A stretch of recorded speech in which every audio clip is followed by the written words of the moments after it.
الحمد للہ رب العالمین والصلاة والسلام علی رسول کریم۔ اہل سنت و جماعت پاکستان کے اندر وہ عظیم لوگ ہیں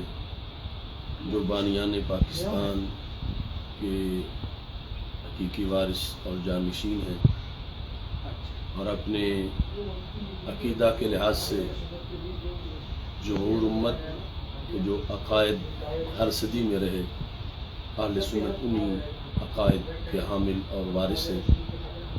اس بنیاد پر حالات حاضرہ میں اسلام کے تحفظ کی ذمہ داری اور پاکستان کے اسلامی تشخص کی ذمہ داری، اور سب سے بڑھ کر ناموس مصطفیٰ صلی اللہ علیہ وسلم کی پاسبانی کی ذمہ داری اہل سنت و جماعت کے کندھوں پر ہے، اور یہ ذمہ داری نبھانے کے لیے ضروری ہے کہ تمام اہل سنت و جماعت ایک جھنڈے کے نیچے متحد ہو جائیں اور اپنے مختلف شعبہ جات قائم کریں، اور مختلف شعبہ جات کے ہیڈ جو ہے ان کا تعین ہو، اور مجموعی طور پر ایک امیر کی اقتداء میں ایک سپریم کونسل کی شکل میں تمام شعبہ جات کے جو سربراہ ہیں وہ موجود ہوں، اور اس طرح سیاست کے میدان میں، تبلیغ اور دعوت کے میدان میں، ریسرچ اور تحقیق کے میدان میں، تربیت تصوف کے میدان میں اہل سنت کو ایک اجتماعی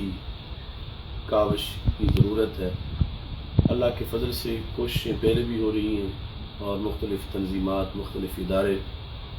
اپنا اپنا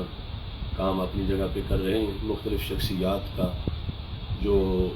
تحقیقی کام ہے، تصنیفی کام ہے، تدریسی کام اور تبلیغی کام، سب کچھ اللہ کے فضل سے موجود ہے، لیکن اس سب کو ایک ہی پلیٹ فارم پر اجتماعی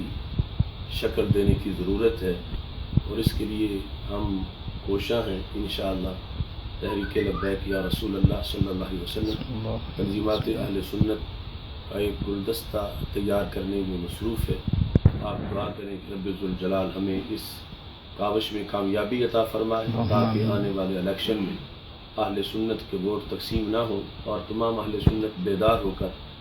اپنے عظیم کاز کے لیے اپنا ووٹ کاسٹ کریں، تاکہ پاکستان میں ناموس مصطفیٰ صلی اللہ علیہ وسلم کا تحفظ ہو سکے، عقیدہ ختم نبوت کا دفاع ہو سکے، نظریہ پاکستان کی حفاظت ہو سکے،